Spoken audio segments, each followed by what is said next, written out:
네, 수업 3월 9일 2차 실수업 계속 진행하겠습니다. 2차 실수업은 제4절 암의 병기 결정 10페이지 더 계속 진행을 할게요. 자, 암의 병기 결정은 그 첫 번째 줄 읽어보면 cancer staging이라고 합니다. 병기 결정은 암의 범위 및 중증도를 평가하는 것을 말하며 의사는 병기 결정을 통해서 환자에게 적합한 치료 계획을 세워 그에 따른 치료를 하고 환자의 예후를 추정할 수 있다. 모든 종양은 스테이지 0, 스테이지 1, 스테이지 2, 스테이지 3, 스테이지 4로 표현될 수 있으며 병기 결정을 할 때는 신체 검사, 방사선 검사, 임상병리 검사, 조직병리 검사 등을 근거로 한다. 이렇게 말을 하고 있는데 여기 보면 병기 결정은 암의 범위 및 중증도를 평가한다. 즉 암이 발생을 해서 얼마나 그게 멀리까지 퍼져 있느냐, 얼마나 깊이 그리고 얼마나 멀리까지 진행이 되었느냐 그거에 따라서 그 등급을 매긴 게 바로 병기 결정 스테이징입니다. 그래서 그거에 맞게 1기인지 2기인지 3기인지 이런 거에 맞게 이제 환자에게 적합한 치료 계획을 세우겠죠. 그래서 만약에 얼마 안 됐으면 만약에 그 제자리에만 이렇게 있다 그러면 이제 부임을 이렇게 수술해서 떼어내면 이제 되겠지만 만약에 이제 좀 이렇게 퍼진 범위가 넓고 그러면 떼어내기가 쉽지 않겠죠. 그럴 때 뭐 화학 치료를 한다던가 뭐 방사선 치료를 한다던가 이렇게 해서 환자를 치료할 수 있겠죠. 자, 그리고 거기 보시면 이제 병기 결정할 때 좀 전에 말씀드린 대로 신체 검사, 방사선 검사, 임상병리 검사, 조직병리 검사 등을 근거로 합니다. 그래서 보통은 이제 조직 검사가 가장 이제 정확한 그 검사 방법이긴 하지만 뭐 조직 검사가 할 수 없는 뭐 그런 때가 있거나 아니면 다른 검사로도 충분히 진행이 가능하다면 그런 검사를 통해서 병기 결정을 할 수도 있겠죠. 자, 그리고 그 병기 결정할 때 거기 보시면 중요한 요소가 나와 있죠. 원바람의 부위, 즉 우리 암 등록 코딩은 원바람만 한다 그랬었죠. 그래서 원바람의 부위가 어디인지, 그리고 암의 크기 및 수가 어느 정도 되는지, 그리고 림프절, 침범 정도가 되는지.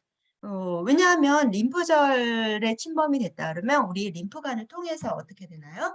암세포가 림프관을 통해서 우리 인체 모든 곳에 확산이 될 수가 있겠죠. 쉽게 전이가 될 수 있습니다. 그래서 림프절에 침범을 했는지 안 했는지가 굉장히 중요해요. 그래서 림프절 침범 정도, 즉 림프절로 인해서 어디까지 확산이 됐는지 그걸 살펴보는 게 굉장히 병기 결정의 중요한 요소입니다. 그리고 암세포의 형태, 즉 조직학적 진단명, 이 세포가 어떤 세포인지 아까 말씀드린 대로 그 역형성이라 그랬죠. 그래서 초기 분화 과정에서의 그런 세포가 어떤 세포의 형태를 유지하고 있는지 그거에 따라서 좀 더 치료가 어려운 그런 세포의 형태를 취할 수도 있고 비교적 예후가 좋게 나오는 그런 세포의 형태를 취할 수도 있죠. 그 외에도 등급, 전이 여부, 어디까지 넓게 어느 장기까지 퍼져갔는지 이런 것들이 병기를 결정하는 데 굉장히 중요한 요소입니다. 그래서 거기 보시면 병기 밑에 표에 1-4에 병기별 정의에서 병리는 스테이지 0는 정상 소재암, 즉 제자리 암종 보통 우리 이렇게 얘기를 하죠. 그래서 카르시노마 인사이트, 인사이트가 제자리라는 뜻이죠. 그래서 정상 소재 암을 스테이지 0으로 표현을 하고 그 다음에 스테이지 1부터 스테이지 3까지는 종양의 범위 또는 크기에 따라서 병기수가 달라집니다. 그리고 이것들은 이제 그 암이 어떤 암이냐에 따라서도 조금씩 달라집니다. 그 스테이지 1부터 3까지 매기는 그런 것들은. 그리고 병기의 숫자가 클수록 종양이 확대된 것을 의미를 합니다.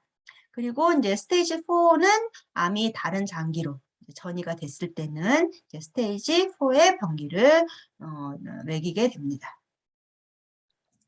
이렇게 되고요. 그래서 지금 보시면 이제 예를 들어 병기별 정의에서 예를 들어서 잠깐 살펴보면 그 난소암 같은 경우는 이제 암이 만약에 이제 그 난소암이면 난소 안쪽에서만 이렇게 침범을 하고 난소 안에만 국한되어 있다면 1기, 그리고 그다음에 뭐 골반 정도까지만 퍼져 있다면 뭐 2기, 그리고 뭐 이제 거기를 떠나서 뭐까지 퍼져 있다면 이제 그 옆에 장기 복막이라든지 이런 데까지 복벽이라든지 이런 데까지 퍼져 있으면 3기, 그리고 그 다음에 멀리 다른 쪽까지 전이됐다면 4기, 이렇게 이제 병기가 표현이 됩니다.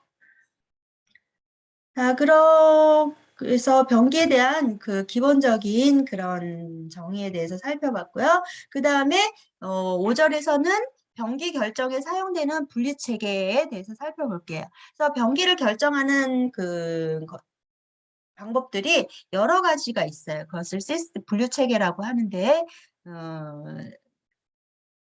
한 가지가 있는 것이 아니라 여러 가지가 있습니다. 그래서 그중에서 대표적인 그 분류체계 몇 개를 살펴볼 건데요.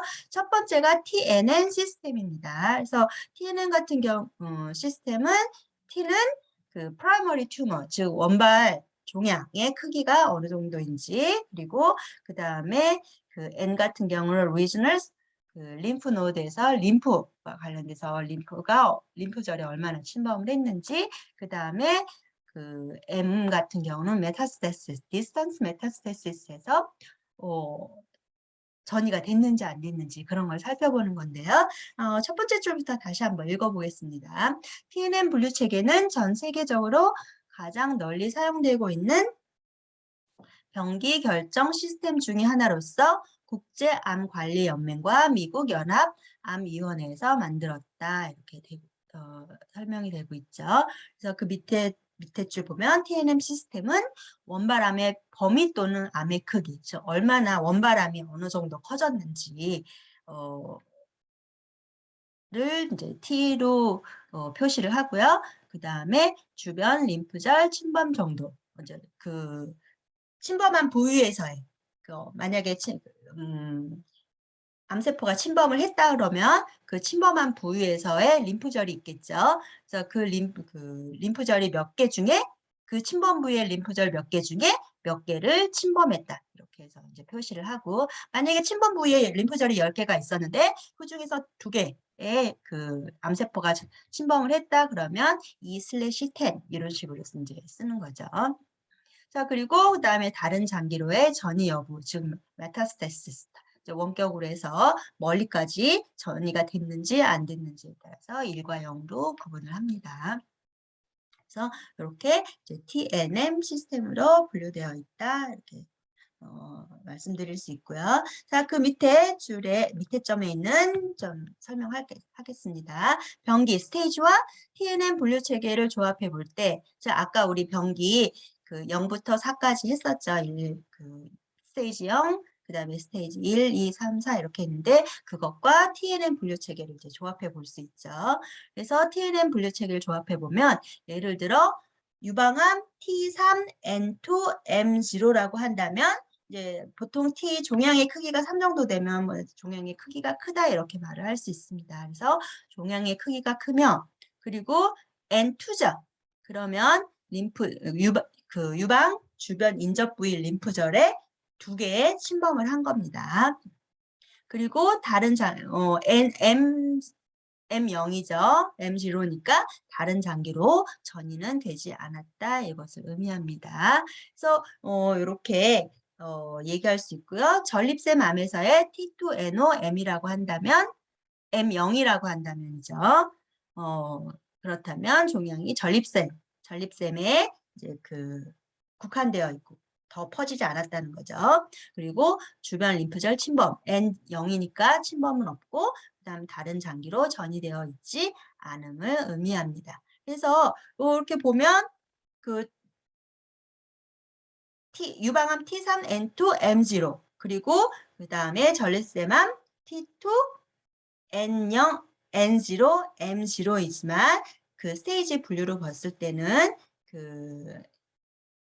방광암과 유방암이 항상 좀 다른 양상을 보이기 때문에 방광암의 T3, N0, M0 같은 경우는 스테이지 3기를 의미하는 반면 대장암 같은 경우는 T3, N0, N0, T3, N0, M0는 스테이지 2를 의미한다. 이렇게 나와 있어요. 그래서 TNM 분류 체계, 아까 말한 대로, 말씀드린 대로 암에 따라서 조금씩 분류하는 게 다르기 때문에 꼭 그게 모든 암에 따라서 병기가 다 같은 건 아니에요. 그래서 그거에 맞춰서 이제 살펴보면 되겠습니다. 그래서 지금 보시면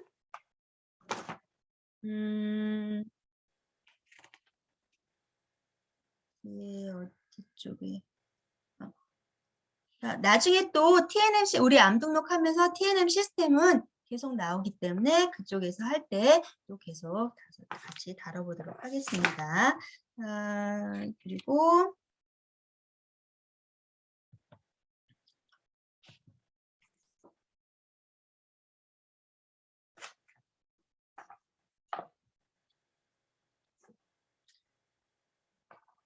12페이지. 책으로 12페이지 Sear Summary Staging에 대해서 살펴볼게요.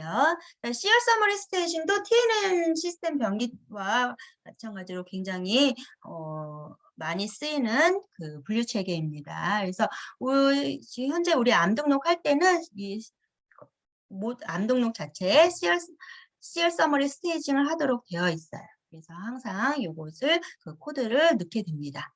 그래서 그러면 Sear Summary Staging에 대해서 한번 좀 살펴보면 첫 번째 줄을 읽어보면 Sear Summary 병기 분류는 암의 원발 부위로부터 얼마나 확장되어 가는지, 즉 암이 원발 부위에 발생을 하잖아요. 그러면 그게 얼마나 그 침범을 많이 했는지, 얼마나 확장이 되었는지, 넓게 퍼졌는지 그것을 이제 분류한 게 바로 Sear Summary Staging입니다. 그래서 계속 읽어보면 얼마나 확장되어 가는지를 파악할 수 있는 방법으로 전반적 병기 분류, 캘리포니아 병기 분류 혹은 Sear 병기 분류, Sear 스테이징 이런 식으로 말을 하게 됩니다.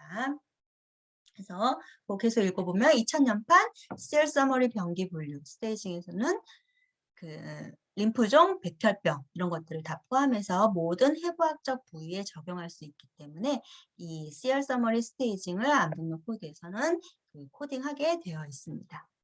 그래서 계속 읽어보면 의무 기록에 있는 정보를 활용할 수 있기 때문에 가장 집약적인 암의 범위에 대한 임상적, 병리학적 자료를 얻을 수 있다. 대부분의 암의 병기 결정에 사용되며 5가지 주요 범주와 9개의 병기 코드로 구성되어 있다. 이렇게 설명이 되어 있습니다. 그래서 우리가 나중에 그 실무 차트에서 암 등록에 대해서 살펴볼 때 이 Sear Summary Staging을 반드시 코딩하게 되어 있어요. 그래서 좀 지금부터 살펴보는 내용 잘 알아두시기 바랍니다. 자, 첫 번째 아까 우리 지금 보시면 그 5개의 범주라고 되어 있죠. 그래서 그게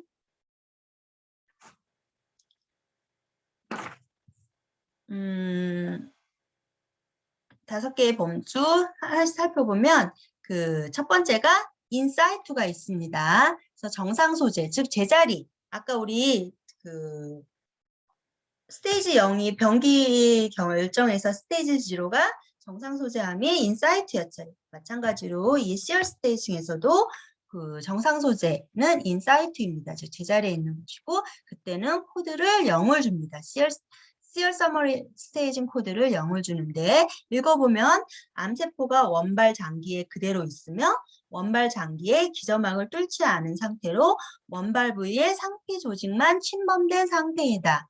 자, 이 말은 무슨 말일까요? 여기 보시면 암세포가 지금 이 크랩이 암세포이죠. 그래서 암세포가 주변 옆에 세포가 있는데 그 세포에 어떻게 있어요?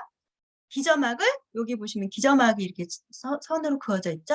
기저막을 뚫지는 않았죠. 이렇게 물론 이렇게 눌러가지고 암세포가 팽창하면서 누르기는 했지만 그래서 좀 그 옆에 있는 세포가 이렇게 쫄아들긴 했지만 그래도 그 기저막 기저막은 어느 막입니까? 이제 그 세포를 싸고 있는 그 막 중에 가장 아래쪽 막이죠. 그래서 그 상피 쪽에서의 가장 아래쪽 막입니다. 그래서 그 기저막을 뚫지는 않았습니다. 그래서 원발 장기에 그 기저막을 뚫지 않은 상태로 원발 부위 상피 조직만 살짝 상피 그 기저막 그 전까지만 상피 조직만 살짝 뚫은 상태로를 그때 그럴 때는 인사이트 코드 0을 줍니다. 그래서 그와 관련된 이제 그 단어들이 어떤 게 있냐면 non-invasive, 그다음에 pre-invasive, non-infiltrating, intraepithelial, 그다음에 스테이지 0 아까 했었죠 우리 그 경기에서 스테이지 0 혹은 intraductal, 그다음에 intracystic, no stromal invasion, no penetration below the basement membrane 이런 말이 있으면 이건 다 인사이트랑 다 같은 말입니다. 그래서 non-invasive니까 침윤하지 않은 거죠. 그리고 pre-invasive 침윤하기 전 혹은 non-infiltrating 이 infiltrating도 침입하는 거죠. 그래서 침입하지 않은. 그 다음에 intraepithelial 상피 그냥 상피 내 intra는 내죠. 그냥 그 안에 있다 할 때 intra를 쓰죠. 그래서 상피 조직 내에 있다. 혹은 스테이지 0 혹은 intraductal 그 관 쪽에 그 안에 있다. 뭐 cystic 그 만약에 낭 쪽에 세포가 있으면 그 낭세포 안쪽에만 그냥 있는 거죠. 그 다음에 no stromal invasion 조직 침윤하지 않았을 때 혹은 no penetration below the basement membrane 기저막 아래로 penetration 침투하지 않았을 때 이럴 때 이때는 이제 정상 소재 코드 0을 줍니다. 그 다음에 이제 두 번째로 그 5가지 범주 중에 두 번째인 localized 국소성 코드가 있습니다. 그래서 그 국소성 코드는 localized는 코드 2를 줍니다. 그래서 어떤 때 코드 2를 주는지 한번 살펴보면 암세포가 원발 장기에 존재하기는 하지만 원발 장기에 기저막을 뚫고 간질까지 침범된 상태를 말한다. 즉 간질 조직은 어디입니까? 우리 실질 조직이 있고 실질 조직과 그 세포와 세포 사이를 채우고 있는 게 간질 조직이죠. 그 세포 조직과 세포 조직을 사이에 있는 연결 부위 쪽에 있는 게 간질 조직입니다. 근데 그 원발 장기에 기저막을 뚫어버리고 앞에 여기 있던 기저막을 뚫어버리고 간질 조직까지 이제 그 막을 싸고 있는 그 막을 뚫고 그 안에 세포 안에 있는 세포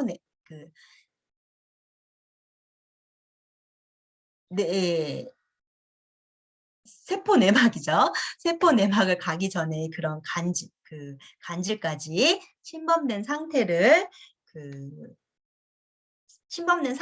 때 국소성 코드 2를 줍니다. 그래서 다른 말로 뭐 confined to organ of origin, 즉 원발 장기에 국한할 때, 뭐 기저막을 뚫기는 했지만 그래도 원발 장기 안에 국한된 암세포가 그 이상으로 옆장기에 이제 옆장기까지 뚫지는 않았을 때 그때는 이제 국소성 코드 2를 줍니다. 그 다음에 이제 세 번째 범주가 regional, 구역성입니다. 이제 요거는 코드가 2에서부터 이제 하위 범주로 해서 2에서부터 5까지 줄 수 있는데요. 읽어보면 암이 원발 장기를 넘어서 인접 림프절, 장기 및 조직으로 확산된 상태를 말합니다. 즉 아까 그 국소성에서는 기저막 뚫고 거기에서 이제 안에 간질까지 조직까지 이제 뚫었죠. 그 다음에 그 뚫은 그 조직이 원발 장기에서 이제 어떻게 한 거예요? 옆장기까지 넘어간 거죠. 그렇게 되면 이제 그때는 코드를 구역성, 리저널을 주게 됩니다. 그래서 그때는 코드 2에서부터 5까지 좀 더 하위 범주로 세분화돼서 나눌 수 있습니다. 그래서 그 2에서 5 코드를 다시 살펴볼게요. 리저널 스테이지 코드 보면 2번은 구역성, 아까 리저널이라고 그랬죠. 구역성이면서 직접적인 확장, 즉 옆장기로 직접적으로 침윤을 했다면 그때는 코드 2를 줍니다. 그리고 자, 코드 3은 구역성, 즉 옆장기로 침범을 하는데 그 어디만 침범했냐면 장기 자체 조직 자체는 침범하지 않고 그 림프절만 침범했을 때 그때는 구역성 코드 3을 주게 됩니다. 그래서 코드 그 시얼 서머리 스테이징이 3이 되는 거고요. 그 다음에 스테이징 코드 4는 구역성이면서 옆장기로 조직까지 침범을 했고 또 림프절까지 침범을 했다면 그때는 코드 4를 주고요. 그 다음에 5번은 그런 내용이 없을 때 다른 구체적인 뭐 어디로 림프절만 침범을 했는지 아니면 옆에 장기로만 침범을 했는지 아니면 둘 다 침범을 했는지 그런 말이 없다면 근데 리지널인 건 확인이 된다면 그때는 구역성 코드 5를 주게 됩니다. 그래서 네, 여기 그림에 보시면 여기 이제 A가 이 옆에 그 장기로 이제 원발 장기가 여기 있다면 옆에 있는 장기로 침범을 했습니다. 그러면 코드 2를 주는 거고요. 그 다음에 옆에 있는 림프절로 침범을 했을 때는 이제 코드 3을 주게 되는 거고 둘 다 옆장기에 둘 다 침범을 했으면 이제 코드 4를 주게 됩니다. 그래서 그렇게 알아두시면 될 것 같고요. 그 다음에 네 번째 그 범주가 distant 원격성입니다. 그래서 이때는 코드 7 Shear Summary Staging 코드 7번을 주게 됩니다. 그래서 읽어보면 암이 원발 부위에서 멀리 떨어진 장기나 림프절까지 즉 그 림프를 타고 멀리 이제 전이가 됐거나 아니면 장기를 통해서 계속 침윤을 해서 멀리 있는 장기까지 침범을 했다면 그때는 원격성으로 코드 7을 주게 됩니다. 그래서 계속 읽어보면 이 범주는 remote, diffuse, disseminated, metastasis, secondary disease 다 뭐 원격으로 아니면 확산성 그리고 그 다음에 전이성 이런 말이 있으면 그때는 이제 7을 주게 되는 거죠. 그래서 계속 읽어보면 원격성으로 전이되는 통로는 인접 장기로 바로 확장되거나 즉 장기로 해서 이제 먼 곳까지 가거나 아니면 인접 림프절을 통해서 림프관 따라서 림프절을 통해서 가거나 아니면 혈관을 따라서 그 혈액이 이동을 하죠. 그래서 혈류를 통해서 뭐 다른 먼 곳 장기까지 침범을 했거나 전이가 됐거나 할 때는 그 7번 원격성 코드를 주게 됩니다. 자, 그리고 그 5번째는 이제 알 수 없을 때는 코드 9번을 주게 됩니다. 그래서 그거는 설명이 없네요. 자, 이렇게 됐고요. 그래서 지금 보시면 암의 병기 결정에서 중요한 건 우리가 이제 꼭 알아둬야 되는 건 Shear Summary Staging 코드 0, Insight 0, 그 다음에 Localized 1, 그리고 Regional은 이제 장기만 침범했을 때는 2, 그 다음에 림프만 침범했을 때는 3, 링크랑 장기 같이 침범했을 때는 4를 주고 구체적인 내용이 없을 때 5 준다는 거. 그리고 원격성일 때는 7 주고 이 책에는 없지만 이제 잘 모르는 상세 불명일 때는 코드 9를 주게 됩니다. 그래서 그거에 대한 내용이 있었고 그 다음에 TNS 시스템 암종의 크기 그리고 림프노드 몇 개까지 침범을 했는지 그리고 전이가 있었는지 없었는지에 따라서 코딩을 준다는 거 잘 알아두시기 바랍니다. 자, 그리고 그 외에도 암의 병기 결정하는 분류 체계들이 여러 개가 있는데 여기는 이제 그 모든 암에 다 이렇게 적용을 하진 않고 일부 특이적으로 적용되는 그런 암에 대한 분류 체계가 있는데 여기 보시면 이제 Ann Arbor Staging System 같은 경우는 호지킨 림프종 즉 림프와 관련된 그 암일 경우에는 이제 쓰는 분류 체계가 Ann Arbor Staging System입니다. 자, 그리고 그 피고라고 하는 건 이제 여성 생식기 암과 관련돼서 분류 체계를 할 때 병기를 결정을 할 때 쓰는 그 시스템이 바로 피고이고요. 그다음에 듀크스 클래시피케이션 분류 체계가 있는데 요거는 이제 주로 그 대장암이나 직장암에 사용하는 분류 체계입니다.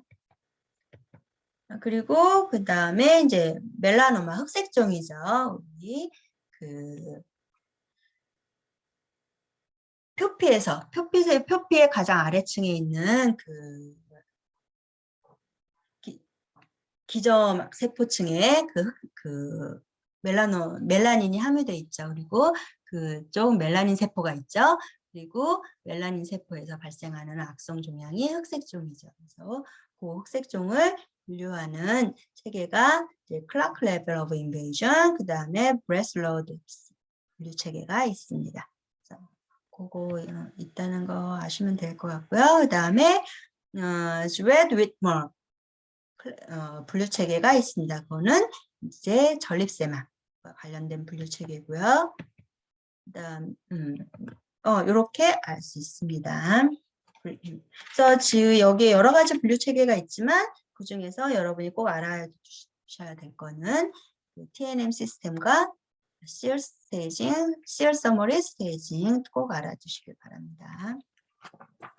자, 그리고 이제 마지막으로 우리가 다뤄야 될 게 제6절 21페이지에 있는 종양 표지자 튜머 마커입니다. 자, 튜머 마커가 뭔지 한번 읽어보면 첫 번째 점에 보면 종양을 진단하기 위해서는 방사선 검사, 조직 병리 검사, 혈액 검사 등 다양한 진단 방법이 시행된다. 그중 면역 혈청 검사는 치치 및 관리가 용이한 혈액을 이용해서 각종 암에 대한 스크리닝, 즉 색출해내는 거죠. 스크리닝을 할 수 있기 때문에 암을 진단하는데 매우 유용하다. 그렇게 할 수 있는 이유는 암은 체내 일부 세포 일부가 갑자기 이상 분열을 일으켜 증식하는 질환이고 이렇게 체내에 암이 생기면 건강할 때는 거의 없는 특수 단백이나 효소, 호르몬 등이 혈액이나 소변 중에 증가하는 경우가 있다. 그래서 암이 걸렸을 때 생기는 그런 것들을 특수 단백, 효소, 호르몬 등을 측정하면 암의 조기 발견을 할 수 있는 단서가 될 수 있고 이러한 특수한 물질들을 종양 표지자라고 한다라고 되어 있습니다. 즉, 그 암이 생겼을 때 우리 몸에서 그 특이하게 평소에는 건강할 때는 없던 그런 단백이나 아니면 효소나 호르몬 수치가 증가를 하게 됩니다. 그래서 그 수치가 증가했을 때 그럼 혈액 검사를 해서 그것들이 발견된다면 이런 암이 있다는 걸 의심할 수 있겠구나라고 해서 좀 더 세밀한 관찰을 할 수 있겠죠. 그래서 검사를 해서 찾아낼 수가 있겠죠. 그래서 두 번째 점 읽어보면 현재 종양 표지자로서 사용되고 있는 것은 암세포가 증식되어 있는 조직 내에서 형성되어 나오는 물질로 이것을 종양 관련 항원이라고 하며 AFP, CEA, TPA 등이 있다라고 있습니다. 그래서 이런 것들을 이제 종양 표지자라고 합니다. 이제 암이 걸렸을 때 생기는 그런 이제 수치가 증가하는 특수 물질들을 물질들 중에 대표적인 게 바로 AFP, CEA, TPA 등입니다. 그래서 그거는 뒤에 설명이 나오니까 그때 다시 한번 설명드릴게요. 자, 그러면 종양 표지자는 언제 처음 시작됐는지 나오는데 1847년 다발성 골수종의 환자의 소변을 살펴봤더니 거기서 벤스 존스 단백이라는 게 발견이 되었습니다. 그래서 그 소변을 보면 이렇게 현미경으로 검사를 해보면 이렇게 하얗게 건강한 사람한테는 없는 하얀 하얗고 동그란 그런 이렇게 단백 물질들이 보여요. 그래서 봤더니 다발성 골수종 환자들에게만 그게 보였습니다. 그래서 그거를 통해서 이 사람이 벤스 존스 단백이 보인다면 이 사람은 다발성 골수종 환자에게 다발성 골수종에 걸렸구나라고 판단을 할 수 있게 되었습니다. 그리고 그를 시작으로 해서 이제 많은 그런 종양 표지자들을 이제 발견하게 되었고 그게 이제 암 진단에 사용하게 되었습니다. 자, 그래서 거기 계속 밑에 두 번째 점 계속 읽어보면 혈액을 이용한 종양 표지자 검사의 가장 큰 목적은 암을 사전에 예방하거나 혹은 조기 발견하는 것이며 이미 발견해서 치료 중인 경우라면 그 예후 만약에 수치가 줄어든다면 암이 점점 줄어들고 있구나, 치료가 잘 되고 있구나라고 우리가 판단할 수 있겠죠. 그래서 그러한 목적으로 종양 표지자가 활용되고 있습니다. 그래서 여기 밑에 그다음 종양 표지자 검사의 의의 있는데 요거는 그냥 한번 읽어보고 넘어갈게요. 자, 첫 번째가 암의 스크리닝, 즉 그 암을 이제 색출할 수 있겠죠. 그리고 두 번째 높은 위험군 추후 관리, 암의 존재, 진단, 보조. 정확한 건 나중에 더 별도적인 조직 검사나 이런 걸로 다시 정확한 판단을 해야겠지만 진단 보조로서는 훌륭한 역할을 할 수 있겠죠. 그다음 네 번째, 암의 원발 장기와 조직형의 감별, 질병 시기와 예후의 추정, 암의 치료 효과, 판정과 재발 모니터. 그런 것들을 이제 하는 게 바로 종양 표지자 검사의 의의입니다. 자, 그러면 종양 표지자 종류를 한번 살펴볼 건데, 두 가지 종류가 있는데, 첫 번째는 범종양 표지자, 즉 모든 암에서 발견되는 그런 종양 표지자가 있고요. 그 다음에 두 번째로는 암특이적인 종양 표지자, 특정 암에서만 반응하는 발견되는 수치가 올라가는 그런 종양 표지자가 있습니다. 그래서 두 가지를 따로따로 먼저 살펴보면 첫 번째 범종양 표지자로는 CEA가 있고 그 다음에 TPA가 있습니다. CEA와 TPA는 여러 종양이 있을 때 이 CEA라는 그 항원이 수치가 증가하게 됩니다. 그래서 첫 번째 줄 읽어보면 CEA는 1965년에 결장암과 태아 결장 점막에 공통적으로 존재하는 항원 물질인데 암이 걸렸을 때 여기 특히 이제 밑에 보면 췌장암, 위암, 폐암, 유방암 등 여러 종양에서 이 CEA 수치가 증가하는 걸 알 수 있습니다.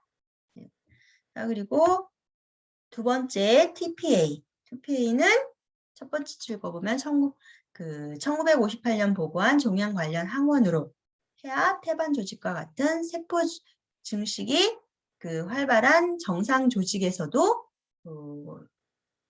있기는 해요. 하지만 이제 암에 걸렸을 때 이 수치가 이제 더욱더 올라가는 걸 알 수 있습니다.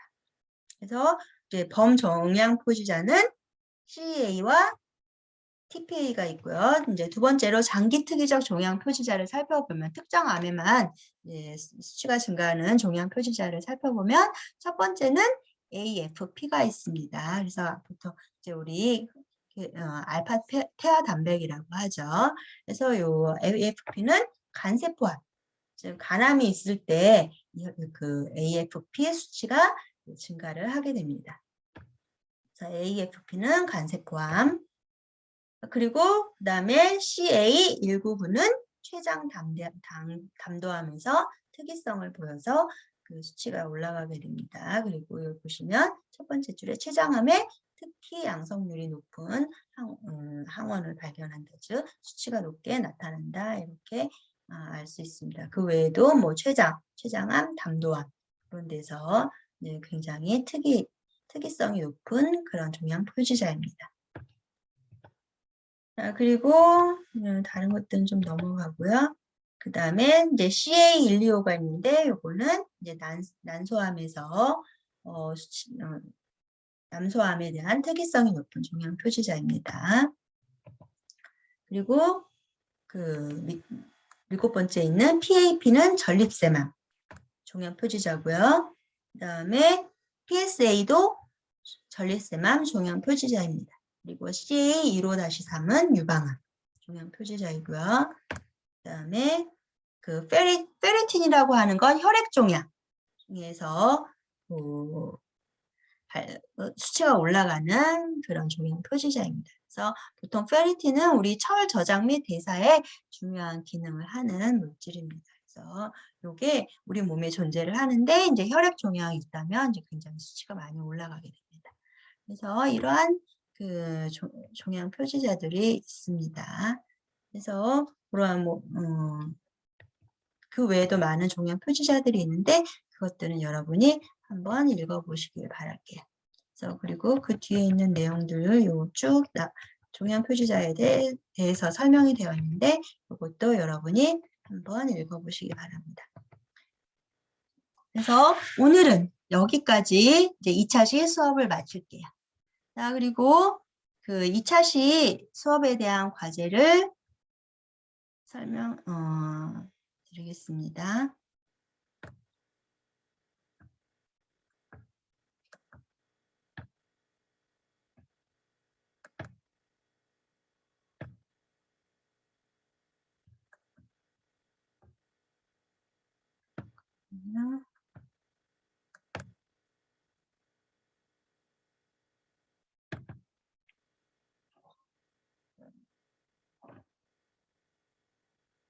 자, 2차시 과제는 우리 아까 4절부터 했었죠. 그래서 암익 병기 결정 우리 했었죠. 병기 결정이 무엇인지, 그리고 병기 결정을 결정하는 요소들이 무엇이 있었는지 아까 했습니다. 그리고 TNN 시스템에서 TNM, 그리고 그 다음에 방광암 T3, NO, N0, M0, 그리고 대장암에서의 T3, N0, M0은 그 똑같은 TNM 시스템 분류에서는 똑같지만 우리가 그걸 병기로 결정할 때는 암마다 조금씩 다르다 그랬죠? 그래서 뭐 각각 몇 단계를 의미하는지 찾아서 책에서 찾아서 제가 수업 시간에 지금 금방 설명을 드렸지만 책에서 찾아서 작성을 하시면 될 것 같고요. 그 다음에 Seal Summary Staging과 종양 표지자에 대해서 설명하고, 그 다음에 우리 마지막으로 종양 표지자 그 장기 특이적인 종양 표지자들 여러 개 살펴봤죠. 그래서 어떤 암에 대한 종양 표지자인지 여러분이 빈칸을 채워놓으시면 되겠습니다. 그래서 오늘은 여기까지 하겠습니다. 수업 동영상 잘 들으시길 바라고, 동영상 수업이 대면 수업보다 훨씬 어렵네요. 어렵습니다. 몇 년 전에 우리 이제 코로나 때도 했었는데 그때 진짜 힘들었다는 기억이 나는데 그때는 시간이 50분 꽉꽉꽉꽉 채워가지고 수업을 했었는데 그래도 이번에는 과제로 내줘서 조금 시간이 짧아서 조금 그나마 그때보단 나았네요. 자, 오늘 고생 많으셨고요. 우리 다음 시간에 그 월요일 날 우리 의무기록 실무 시간에 만나도록 하겠습니다. 오늘 고생 많으셨습니다. 수강 기간은 3월 9일부터 그 다음 주 우리 수업하는 수요일 밤 11시 50분 9분까지고 그때까지 과제도 제출하시면 됩니다. 그 안에 업로드한 곳에 잘 나와 있을 거예요. 자, 고생하셨어요. 우리 다음에 봅시다.